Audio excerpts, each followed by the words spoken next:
And welcome into this crossover edition of the Locked On Florida Panthers podcast and the Locked On Toronto Maple Leafs podcast. We are part of the Locked On Podcast Network, where it's your team every day. Thank you for making the Locked On Florida Panthers podcast and Toronto Maple Leafs podcast your first listen of the day. For anyone on the Toronto Maple Leafs feed, let me introduce myself. My name is Armando Velez, the host of Locked On Panthers. You can follow me on Twitter at MondoMan12. Follow the show account on Twitter at LO_FLA Panthers. And thankful to be doing this crossover edition of the show with the hosts of Locked On Leafs, Mike DiStefano and David Morassutti. Gentlemen, how are you guys? I'm doing well, man. It's a first. I mean, it's the first time I've gotten to meet you in person. So this is in person on what we do here. So this is fun. Face to computer, face to computer. Basically, nice. We're seeing face to face from a screen, So definitely know what you meant there. For people who live here in Toronto, to be able to sit here and sit face to face with someone in Florida, we've come a long way as a society. I mean, I think we could all agree with that, right? Absolutely, definitely. We've come a long way, and hey, let's get right into it, guys. And the first one I wanna discuss really is the season that Toronto had. Of course, Florida and Toronto were really battling out for that top spot in the Atlantic last year.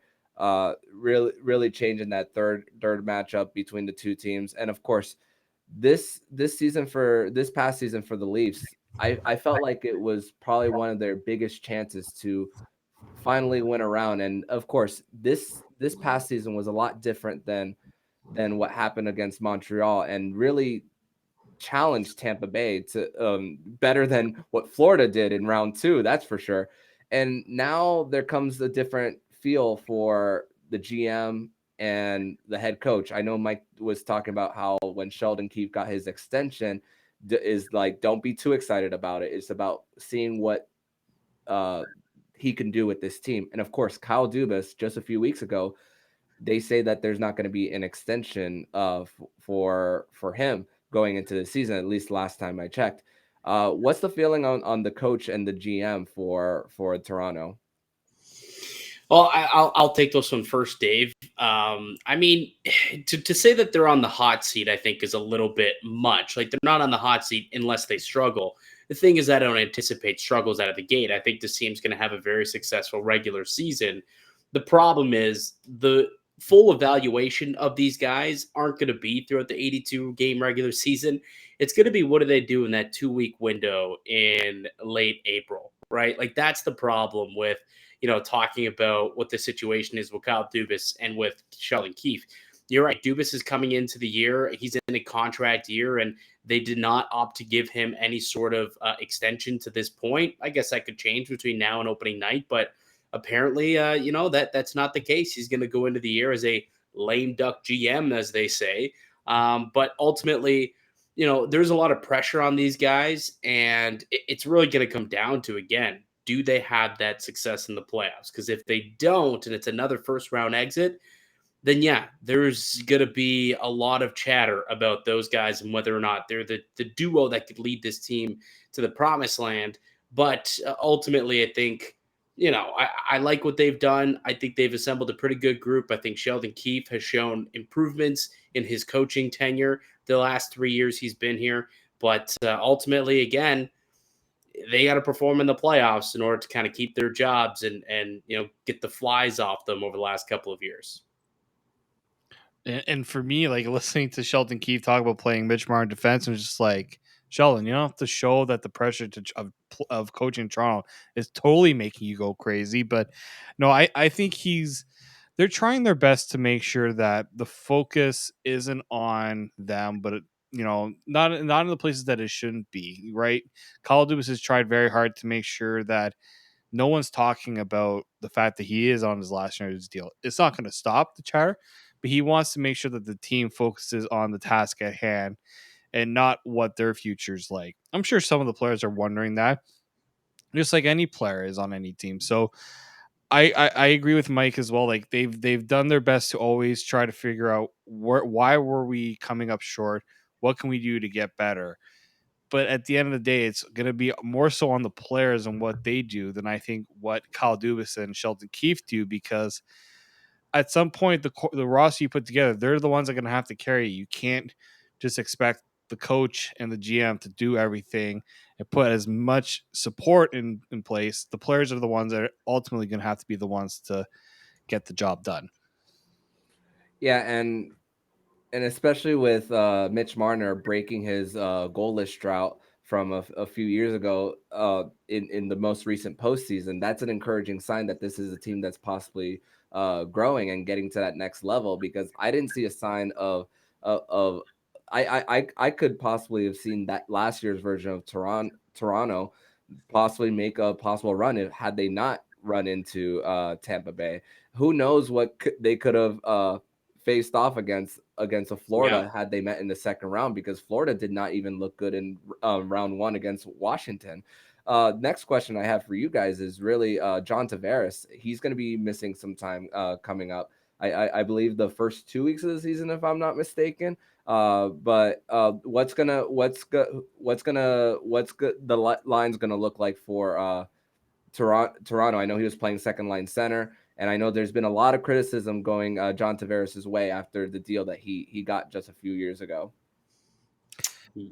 Go ahead, Dave. Yeah, so I know that there's kind of conflicting reports of how much time he will miss. Sheldon Keefe said that there is a possibility he could start the season. Oblique injuries are such a tough one to try to figure out when exactly. You don't want to rush the guy back and have it get re-aggravated and him sit out longer. So they're going to take the right approach with him, because, yeah, for him to miss the start of the season, obviously not ideal, because then he's going to have to play a little bit of catch up. But the original timeline at the time of the injury was 3 weeks, right? Minimum 3 weeks. And from that time of the injury until that 3-week point, he would miss the first 4 games of the season, which the Leafs play 4 games, and I think it's the first 6 or 7 nights of the year. So, he is going to be out for the first week. And to Dave's point, it's weird because obliques, again, can be tricky if they don't heal quick.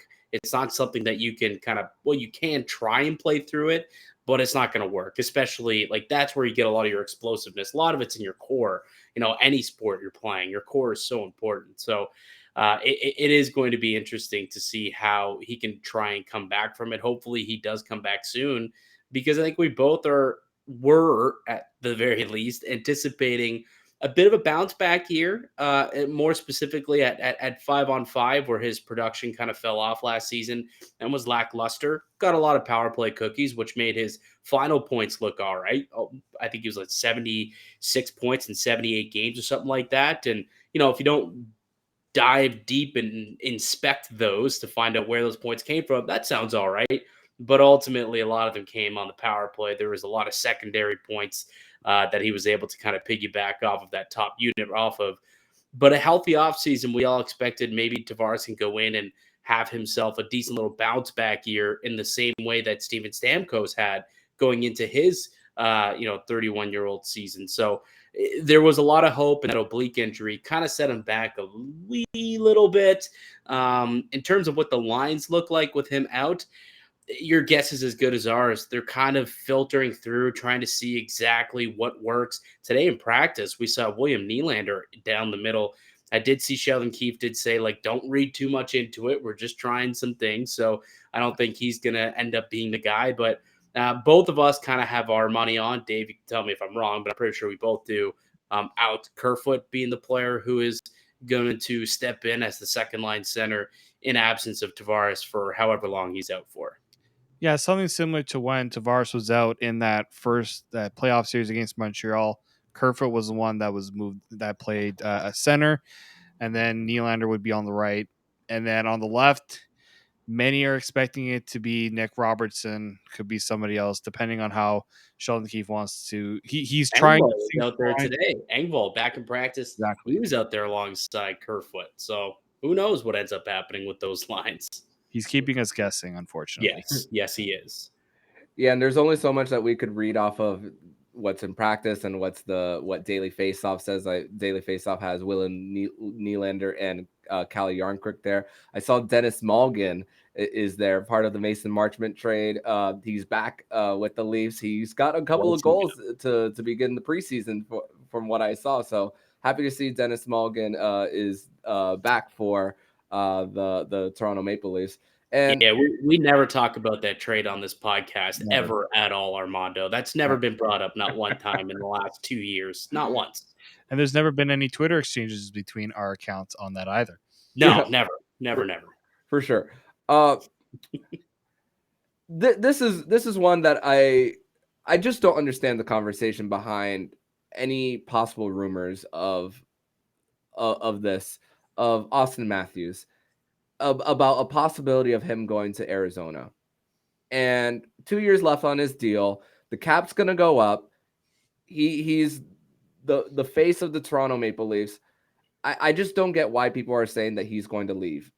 And I when you talk about how much where Arizona is as a franchise, being in a 5,000 seat arena versus the biggest media market in hockey, like would it be crazy for me to say 99.99% chance that Auston Matthews is not only going to be a Maple Leaf for life, but he is going to become the highest paid player in the NHL when he's up for a new deal?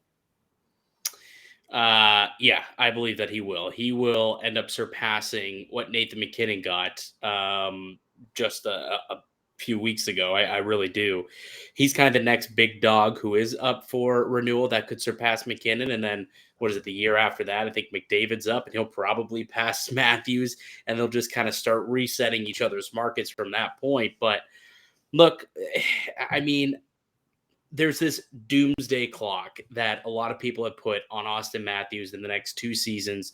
You know, Toronto has 2 years to prove to Matthews that they can win with this team. They can win with this ownership, this management, this leadership, this coaching staff, this group that they have. They have 2 years to figure it out for him to sign. I have no inkling that he wants to leave. Like, I get it. He's from Arizona, and that's really the only link that anyone possibly could say for why he wants to go to that place. I mean, they're playing in a college rink. A college rink. For like, it's ridiculous what's going on in Arizona right now. And that's not just for this year. This is for the next 3 years, Armando. The next 3 years, the third year, the season that he's a UFA. So you think that his first season as an Arizona Coyote, he's going to want to play at Arizona State? Get out of here with that nonsense. I never bought that whatsoever. If Auston Matthews wants to play in Toronto, there'll be a basically blank check. What do you want? You're coming back here, pal. I'm not worried about it one bit. I don't think he's going to command like a stupid amount of money, probably like $14-ish million, but the guy's already making 11.5. So it's only actually an extra like $2.5 million on the cap. That's not crazy to overcome when you look at the increase that we're going to see in the cap 2 years from now. Could be up to, I think it's 87.5 million that it could climb to that year, 2 years from now. So that's an extra $5 million. You can have half of it already with Auston Matthews. So honestly, whether he's a Leaf for life, I don't know. You know, you could have said the same about Gretzky. Probably was going to be an Oiler for life. It didn't happen. Thought Jerome McGinley was going to be a Flame for life. It didn't happen. There's a lot of guys who are, players for life or for a long time. Patrick Kane would have thought that he was going to be a Blackhawk for life. We know that that's not going to be the case because he's going to end up moving on this year, and maybe the same with Jonathan Toews. Who knows? So I don't know what's going to happen 10, 12 years from now when he's kind of in the twilight of his career, or when the team, finally does end up on the other side of the window. But definitely, I think while the window's still open, there's no doubt in my mind that Auston Matthews is going to be with the Maple Leafs. Yeah, I mean, it was also just like Johnny Gaudreau was going to go be with the Devils or the Flyers, and he ends up with the Blue Jackets. Right? He ended up with Columbus. I mean, no offense to Jay, but like Columbus. Although he's in England, so it doesn't even really matter. But yeah, and then even Matthew Tkachuk, everyone thought St. Louis, but his hometown. He wants to go back to St. Louis. Did you think that Matthew Tkachuk was going to be going to Florida? Nope. Right? That caught everybody off guard. Auston Matthews, though, I feel like he is where he wants to be, right? I don't know He where else. said he loves the city. He considers it home. Yeah. What more do you need from the guy? And Mhm. people like, it's Toronto's a tough place to be and live. And he goes to Arizona and he has his summer there. He has his off season there. And when he comes to Toronto, it's business. He's the Right. king of the city, and you know he loves it. Oh, You yeah. know he loves it here. And the fans embrace him. The embrace that fan base has for someone like him as well, of his caliber, number one overall pick as well, and it just The makes guy's got people in the media rocking mustaches because they love the guy so much. We had a reporter, Terry Koshin. Did you see the guy's mustache, Dave? Auston Matthews did, and he made sure to mention it. He was like, "Oh, nice mustache." It was awesome. So now, Austin started the trend, and now there's a couple of media members that are trying to even look a little bit like Auston Matthews. They love him so much. where you look at that. But we're gonna transition over to segment number 2, where the guys will be asking me Florida Panther related questions throughout their off season. We're gonna discuss that next here on the show. But first, we're gonna tell you all about BetOnline. And BetOnline.net is your number one source for all your football betting info this season. Find all the latest player developments, team matchups, news, and podcasts, and in-depth articles and analysis on every game you can find. And as always, BetOnline remains your continued source for all your sports wagering info and live betting and up-to-the-minute scores for every sport out there. The fastest and easiest way to check in on all your favorite games and events, including MLB, MMA, boxing, and golf. Head to betonline.net or use your mobile device to learn more. BetOnline, where the game starts.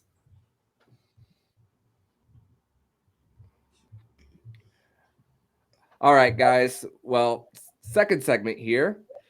And now it's time to turn to the guys to ask me some Florida Panther related questions. Go ahead, guys. Mike, you want to start or you want me to start? Yeah, I can start because, we've talked about this a little bit, Dave and I, and I'm curious to get your thoughts on kind of what went down this offseason in Florida. What's the mood in the city right now when you look at last year's team coming off a President's Trophy victory, but then kind of fizzled out in the playoffs and then made a franchise-altering trade? Johnny Huberdeau out, Matt Tkachuk, actually Johnny Huberdeau and Mackenzie Wieger out. You bring in Tkachuk. I mean, the team's different. They've got some different elements, but are they better? What are you saying about this organization, this team going into this season? Are they a better team for the moves that they made, or is this a team that might take a step back from last year? They're better in the long term, is that's my opinion. And they're gonna take a little bit of a hit in the short term for now. Of course, Mackenzie Wieger is as far as you're taking a number one defenseman away from your team, and of course, expiring deal. He was always going to be seen as a rental for the Panthers, even if they didn't trade him. This was probably going to be his last year with the Panthers. He was. Reports are saying that he's going to make like what Hampus Lindholm is making now, like 6.5, and there's gonna be a little bit of growing pains as far as the second and third pair. A lot of us have thought that Gus Forsling is ready to take that next step to become a number one defenseman along with Aaron Ekblad paired up. But of course, you have a veteran in Mark Stahl out there who's on the older side, and a Lucas Carlson who hasn't played a full 82 game season yet for the Panthers. So the left side of the defense is a little bit of a question mark for the Panthers. So that's really the part that for the Panthers that's really to keep an eye on, especially the left side. But as far as Matthew Tkachuk coming in and Huberdeau being shipped out, two completely different players. Matthew Tkachuk is your ultimate power forward who is not afraid to get in the dirty areas, right in the slot. Huberdeau's more of a distributor, hangs out on the wings and then finds the open teammate. I mean, just look at some of his highlights from this past season. He was just 3 assists off from setting an all-time assist record for wingers last season. just off of Nikita Kucherov in 2019 and Jaromir Jagr in 1996. So it's a little bit of a different look for the Panthers because, but also think about this: Jonathan Huberdeau is 29, Matthew Tkachuk is 24. What contract is likely going to look better at the tail end of it? And this is a power play throughout the postseason that went 1 for 31, and the You think MVPs. Huberdeau was the problem there? The main stars were the problem. Barkov doesn't get a slide neither. He's partially responsible as well, as well as Andrew Burnett for not making the adjustments necessary until it was too late. So that something needed to have a little bit of a shakeup for this team. 122 points and getting swept out of the second round when they had more goals outside of winning round 2. Bill Zito thought that something had to happen, and that included a trade and a coach. And it's a lot of changes for a 122 point team, but this is about thinking long term for this team. Yeah, because I even looked at your cap situation like that. That Keefe Yandel buyout must be hurting you guys because you don't have that buyout. You likely can get another defenseman that can play in your top 4 at least, because that's what over $5 million paid out to somebody that's not even on your team. And then my other thing with the Panthers is how it feels like the next 3 years, because you guys, I think you traded away your first round picks.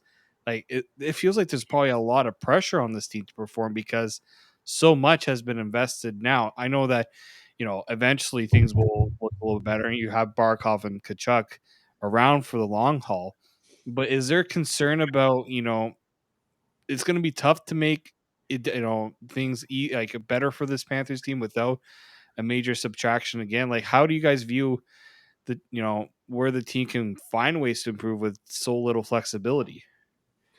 And to build off that, I think the concern from an outsider's perspective, like when I go to Cap Friendly or if I go to Daily Faceoff and I look at the roster that's being boasted out there by the Florida Panthers, there's not a whole lot of depth, right? Mm-hmm. Like Correct. Rudolph Balcers might end up in this team's top 6, right? And like he's a guy who couldn't really stick in Ottawa and in San Jose over the last couple of years. All of a sudden, is he going to be your Huberdeau replacement or a replacement for Anthony Duclair, who's injured for a while? It seems like a bit of a stretch. Now, probably said the same thing about Verhaeghe a couple of years ago, and he turned out to be all right. But still, I look at that team. I don't see a whole lot of depth up front, but more so, I know you touched on it. I have concerns about that blue line and that back end. Like once you get past Ekblad, it gets a little dicey now that Wieger's gone. And Ekblad's a guy who hasn't been fully healthy for a season in 4 or 5 years at this point. Last 2 or 3. Big roll the dice to go into the year with the blue line that they've got, in my opinion. I don't know how you're feeling over in Florida about it. Yeah, for Ekblad, he's of course he came back for game 1 of the playoffs. Of course, I'm not going to hold anything against Ekblad after missing 2.5 months. I mean, he didn't even play. His first game playing with Claude Giroux last season was in game 1 of the playoffs. So it was just as they got him. And you guys touched on all the draft picks that they gave up. 2 of the 4 first round picks that they traded, those guys are right now mainstays. Matthew Tkachuk, the 2025 first round pick that they traded, 8-year deal you got out of that. Sam Reinhart, they were able to get his RFA rights and extend them. The thing that hurts really is what happened last season with trading for Ben Sherratt, a 2023 first round pick, which is right now an unprotected pick now for the Canadiens. Ooh. And 2024, which is the Claude Giroux deal, of course, putting Owen Tippett there. But they're going to have to rely on developing their prospects. And right now, their first round pick from 2017, Grigori Denisenko, didn't survive the second round of cuts for the Panthers. He's going to start the season in Charlotte. So he might be the biggest trade piece for the Florida Panthers. And Bill Zito's not going to have likely not going to have an aggressive trade deadline this time around like he did last year. And a lot of these moves of buying out Keith Yandel's deal, trading away Henrik Borgstrom, and also clearing Brett Connolly's contract, is really mostly what's happened with the previous management of clearing some of those moves for the Panthers, trading Anton Stroman and giving a second round pick to Arizona because he had a high cap hit as well. So in 3 years with Bill Zito at the helm, only 3 players remained from the Florida Panthers when they were in the Toronto bubble just in August of 2020. Wow. Barkov, Ekblad, Sergei Bobrovsky. Everyone else was not on that roster. And the fact that the retooling happened without rebuilding and you still get a division championship, President's Trophy, and you get a first round win for the first time in 26 years. It's impressive. That's an encouraging resume that Bill Zito has built. So with the limited cap space that they do have, and I don't wish anyone to go on LTIR. That's not what I wish. But with the limited amount of cap space you have, this is the time for Bill Zito to get a little bit creative. So is it more of a "in Bill we trust" type of mantra in Pantherland right now? I would definitely say so because if he was able to do go through that much roster turnover and still build a contending team, then yes, and even this team on paper is still a playoff team. Are they Stanley Cup contenders? Probably not. So that's my question, because like last year they were cup contenders. Like I would say with the roster that they had, the way that they were playing, I mean, they won the President's Trophy for Pete's sake. They're definitely cup contenders. Is it fair to say that maybe, and because I also say this because you said earlier that you feel like the trade that they made, the moves they made in the offseason, perhaps will end up costing them or hurting them short term, but will be better off long term for it. Would you say that maybe what Bill Zito did by making the moves that he's done so far, perhaps this is just a situation where he's moving the window back like 2 years, and then hopefully in a couple of seasons, when guys like Anton Lundell and maybe Denisenko finally pulls through, and some other draft picks can maybe come through at some point, those guys will be ready to contribute, and Kachuk will be kind of in the middle of his prime in 25, 26 years old. Is that, and Spencer Knight, obviously another young up and coming stud goaltender. Hopefully he'll be starting to round out into a top echelon goalie. Like, is that how it feels like the Panthers are maybe addressing this year and next, just kind of punting and moving their window from win now to we'll stay competitive now, but I think we'll be better off in 2 years and we could really go after it again then? That's the sense that I'm getting. And weirdly, in this franchise's history, that them existing since 1993, this is the longest consecutive streak of them even being in the postseason.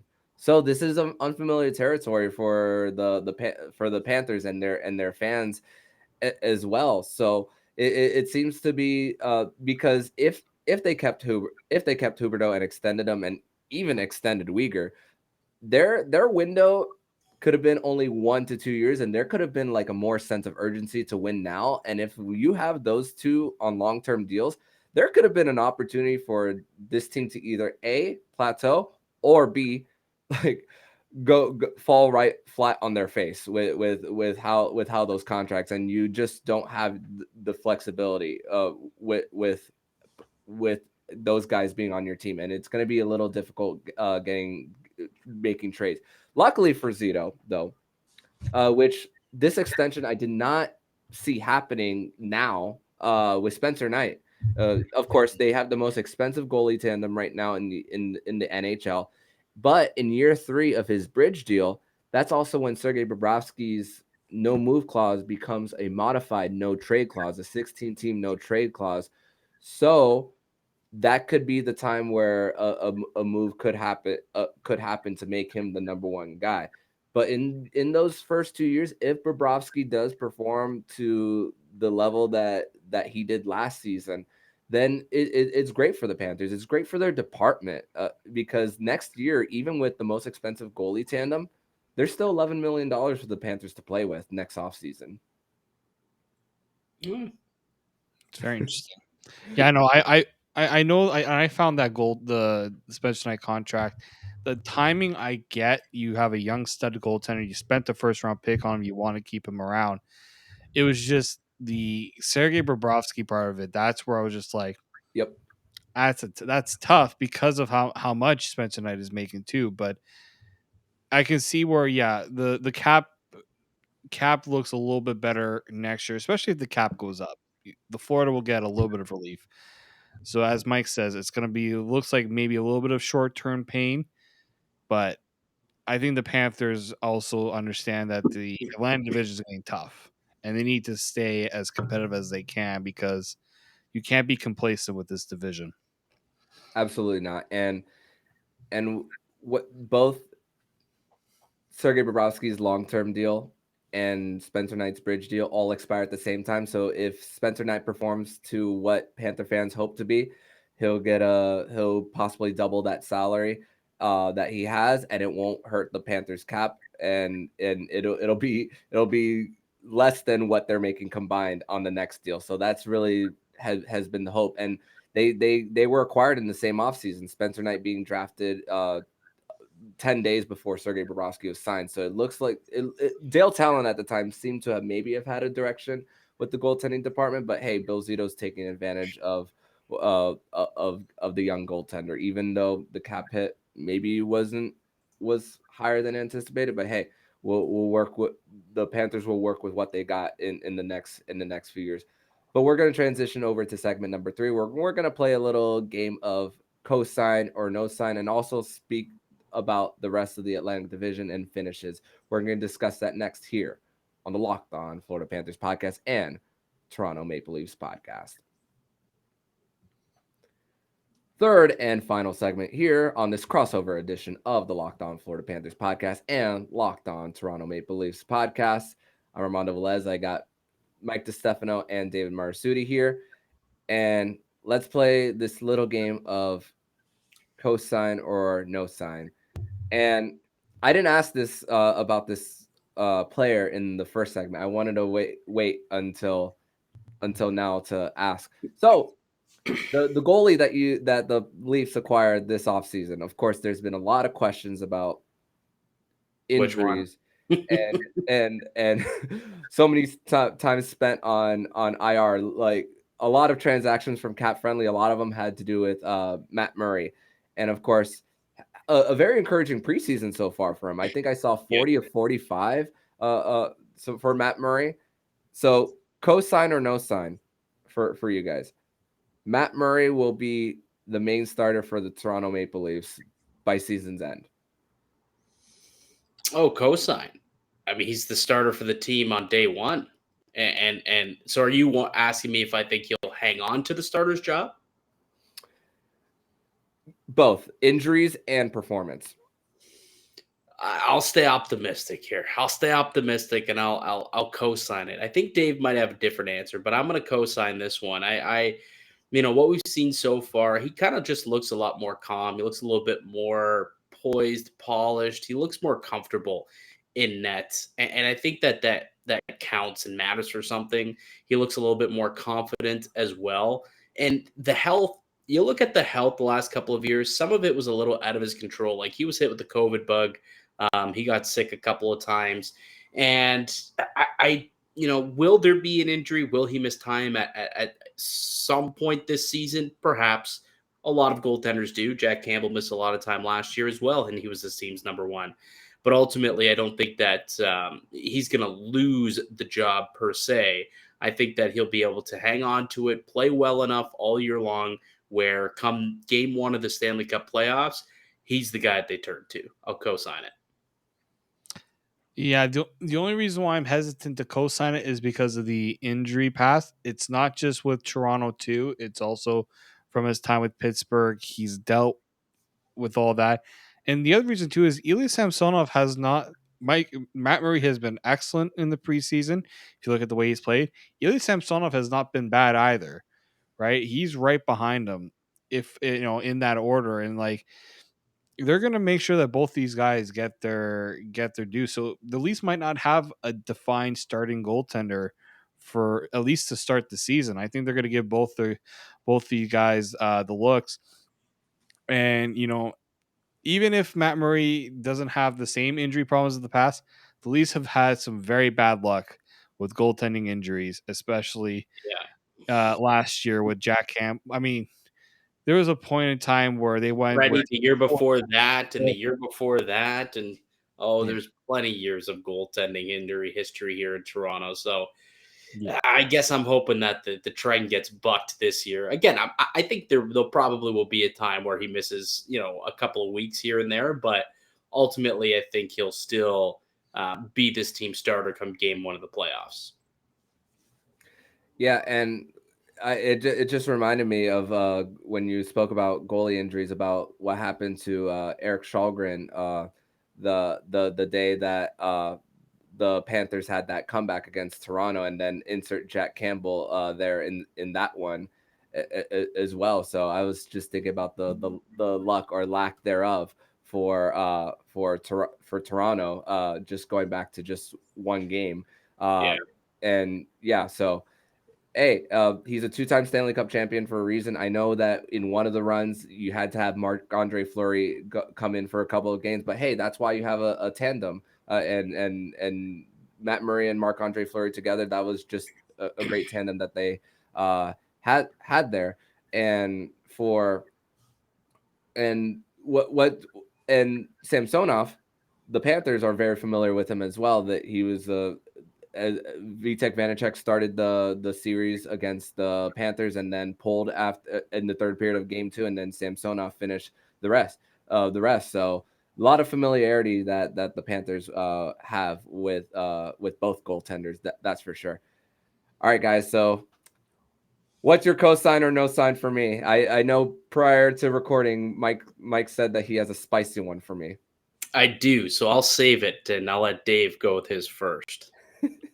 So mine, it's a little out there, but I'm gonna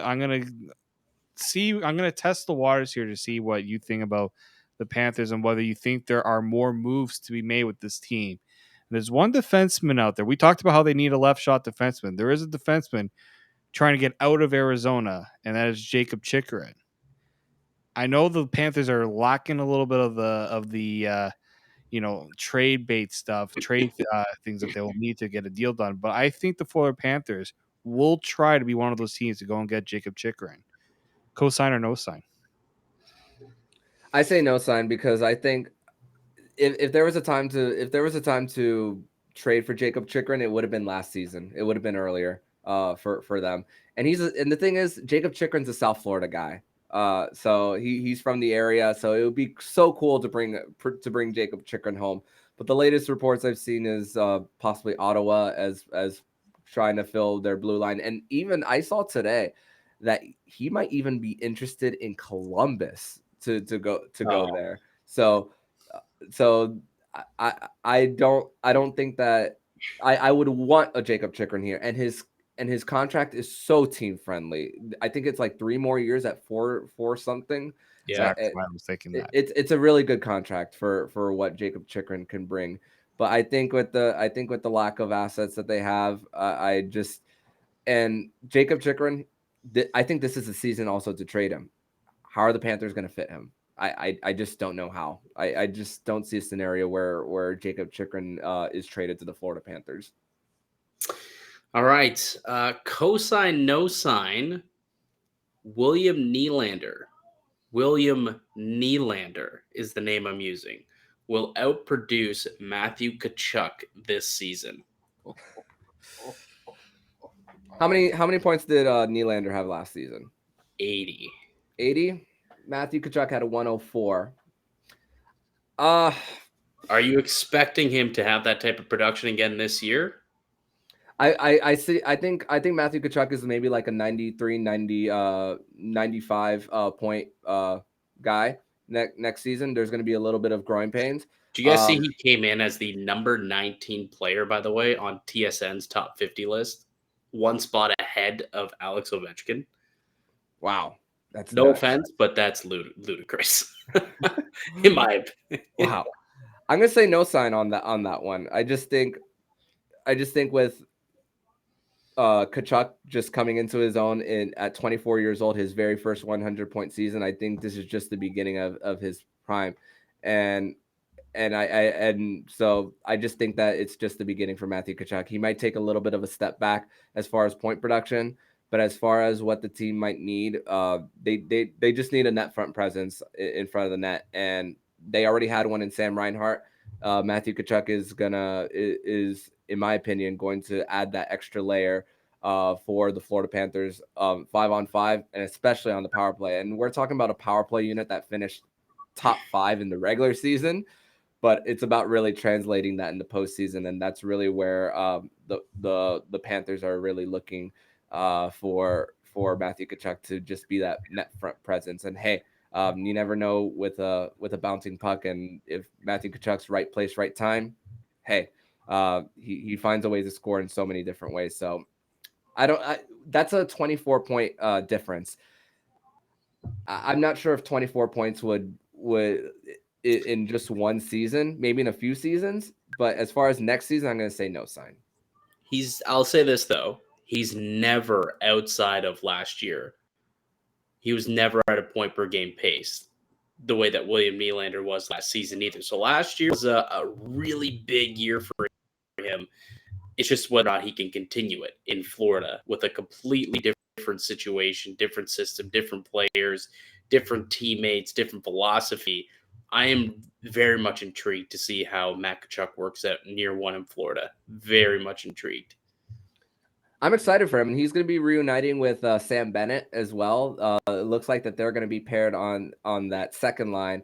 So it looks like they're going to be playing together again. And Sam Bennett has also had a little bit of resurgence in his career, shifting back to center and being in a top 6 role versus what he was in Calgary. So, hey, some familiarity is there, and it's great that they are starting off at least in the beginning of the season together.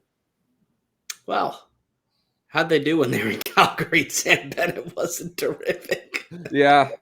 Well, he's a different guy. He's got more confidence now. I actually like Sam Bennett. I'm glad that he's turned his game around and found it in Florida. I think it'll continue. I'm just busting your chops on that one. But if I were to have said Mitch Marner, though, would outproduce Matt Tkachuk, where would you go with that one? Cosign or no sign? Cosign. Okay. Mitch Marner outproducing Matthew Tkachuk. It's because he's been with the Leafs for a while. Matthew Tkachuk's going into a new situation, so I think that's an easy cosign. Yeah, that's why I went with Nylander. I felt like that was the more debatable discussion to have between the two players. So that's ultimately why I went there. Anyways, this is fun. This is good. I'm glad we're able to get this crossover done. Are we doing the power ranking the divisions? Is that what you wanted to do? Well, not necessarily power rankings, but like where do you see Toronto finishing in the division as far as regular season? They're over under for BetOnline has them as 107.5. The Panthers are 105.5. I think it's just about right. And for the listeners out there, Locked On will be presenting later next week all the hosts of whether they think they agree with their over-unders. Do you see Toronto as division champions, 2-3? Where do you see them finishing? Tippy top. I think they end up in the tippy top. I do. I think the Leafs are I'm more optimistic about this team's goaltending than most. And realistically, I don't know if you know this, your listeners know this, but this team had 115 points last year. They had 900 goaltending. 900 goaltending was with it. So if they get just league average, which last year was 908, imagine how many more games they'll win. Their record when they got 900 gold, that was their average.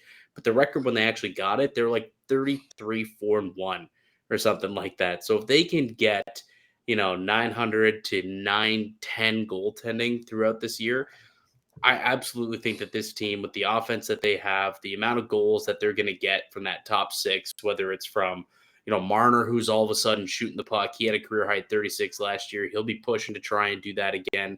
I think Nylander's kind of coming into his own. I think he's going to have a terrific season, point per game pace. Obviously, you've got your back-to-back Rocket Richard winner and Auston Matthews, who's going to try and break, the 65-70 goal mark that he was trying to chase down last year. And then you got John Tavares, Michael Bunting. Like there's a whole bunch of different guys out there who could put pucks in the back of the net if you're Toronto. They got another young kid, Nick Robertson, who potentially could go out there and score some goals this year and have himself a good kind of rookie campaign. So I like what the Maple Leafs got going on. The number of 107.5 seems like slightly high because they've only actually eclipsed that number one time in their franchise history, but it was last year. And I think they can replicate a lot of what they did a season ago. So I actually think that they can go over that number and finish atop of this division. I really, really do. And the reason why I also think that too, they do not want another situation where they might play the Tampa Bay Lightning or the Panthers again. Yeah, that I too. think they realized the mistake they made of not finishing first in the division last year. If they do not play Tampa in round one, I don't think we're talking about the Leafs having a first round exit. So I think they realize the regular season has to mean something because it can make their lives that much easier in the playoffs. They had a brutal record against teams that were under 500, like a brutal record. If they can win those games like they're supposed to, this team last year, if they would have done that, they would have finished first in the division realistically because they had one of the best records against playoff teams in the entire NHL. If they can just win like half of the amount that they lost last year against the Buffaloes and the Ottawas and the LAs of the world, the San Jose, like they lost a game to Arizona for Pete's sake. They lost both their games to Arizona. Now that I think about it, lost both games to Arizona. That's leaving points, valuable points on the board. If they can get those this year, then yeah, I think they could clear that bar pretty easily. Yeah, the Panthers also got swept by a bottom feeder Western Conference team in the Seattle Kraken last year. That was one of two teams to sweep the Panthers, them and the LA Kings, the only two. But I also agree with you guys. I think the Toronto Maple Leafs will win the division, the Atlantic Division, and I think a battle of Florida in round one will happen for the third year in a row. Just the round one year, round two the other. Hey, let's see if third time's a charm for the Panthers if they to get that monkey off their back against their cross-state rivals. And for the Leafs, of course, getting that monkey off their back about now, 2004 being the last time they won a playoff series. So, hey, these are for both of these teams. These are both monkey off their back type of years for these two teams. That's for sure. Yeah. What was the stat when Chara retired? There's no longer an active player in the NHL who's lost a playoff series to the Maple Leafs. That's how long it's been since they've won a round. That's nuts. Yeah, it's insane. Absolutely Presence insane. Mike and I talked that his presence was a big reason for this. We think that now that Chara's gone and Chara's retired, now it's time. Like he was the curse. Now the Leafs will be fine going forward. Yeah, that's what we believe here at Locked On Leafs. 1,000%. Yeah, and we have this on record. We'll have people over at Locked On Leafs, and we have this on record for it if it does happen. That's for sure. So, but guys, this was a lot of fun to record. Thank you guys so much for doing this crossover edition with me. Tell my listeners where they can find you guys and your work online. Well, you can find me on Twitter at Mickey_Canuck. You can also find our show's Twitter at Locked On Leafs. And Dave, why don't you tell them where they can find your stuff and also tell them where they can join the Discord as well. Yeah, we have a Discord community. It's well over 100 people. Pretty active, especially around game time. We're always talking with our Discord family there. Sorry, worst time to have a cough. And then you can find me on Twitter at @D_Morassutti. And make sure, and we're almost at 2,000 subscribers on YouTube. So yes, sub up, please. That'd be terrific. And, we gotta want to get our buddy here at Locked On Panthers and make sure your YouTube subs are going up as well. Absolutely. We're what are we like 60 away from 2K? So we're close. Our goal is to get there by opening nights on the 12th. By the way, can we quickly talk about how the season doesn't actually open on October 11th, like they're advertising. It actually opens up on Friday in Prague. Nashville and San Jose. Yep.